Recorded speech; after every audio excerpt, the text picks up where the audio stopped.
Finally दोस्तों, जिस गाने का हम लोग इंतजार कर रहे थे, आज वो गाना रिलीज हो गया है खेसारी लाल यादव जी का। तो आज हम इसी गाने के बारे में बात करने वाले हैं इस वीडियो में। तो वीडियो को लास्ट तक देखते रहें।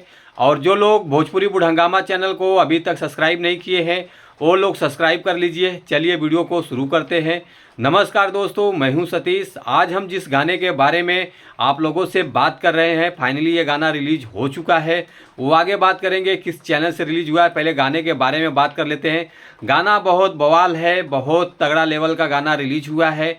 और इस गाने को गाए हैं खेसारी लाल यादव जी और ब्यूटी पांडे जी। काफ़ी तगड़ा लग रहा है गाना सुनने में।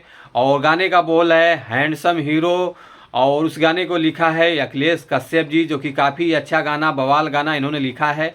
और म्यूजिक डायरेक्टर हैं विकास यादव जी, जो कि काफ़ी बवाल म्यूजिक होने वाला है। और उसके बाद बात कर लेते हैं व्यूज़ के बारे में।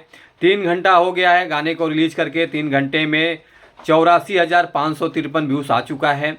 लाइक का बात कर लेते हैं। लाइक आया है 25,314 लाइक भी आ चुका है। और कमेंट के बारे में बात कर लेते हैं। 2,200 कमेंट आ चुका है, जो कि काफ़ी अच्छा गाना है, बवाल गाना है। तो आप लोग इस गाने को ज़रूर सुनिए। और ये गाना देखने को मिलेगा अन्नपूर्णा फिल्म चैनल से। इस गाने को रिलीज़ किया गया है, तो आप लोग जाइए, देखिए, शेयर कीजिए, सपोर्ट कीजिए।